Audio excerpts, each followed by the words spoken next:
En aquest vídeo veurem com utilitzar l'arxiu documental i com s'organitzen els documents.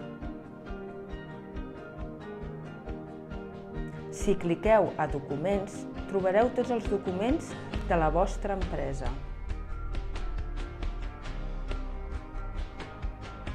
En el primer apartat trobareu els impostos.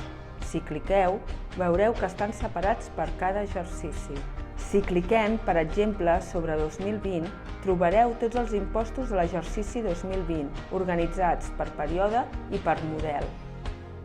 Si voleu accedir a algun document en concret, simplement cal que cliqueu sobre el document per visualitzar-lo. Si cliqueu sobre l'icona PDF, podeu obtenir a l'instant una còpia en PDF de l'impost, així de fàcil i ràpid. A la segona carpeta trobareu els documents mercantils de la vostra empresa.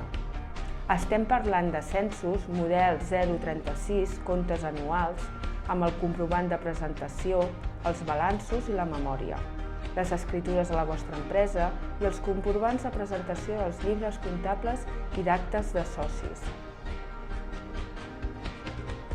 Una vegada més, tots els documents són accessibles i els podeu descarregar fàcilment en PDF amb un simple clic. També hi trobareu les factures rebudes i emeses, organitzades tant per trimestre com per proveïdor o client.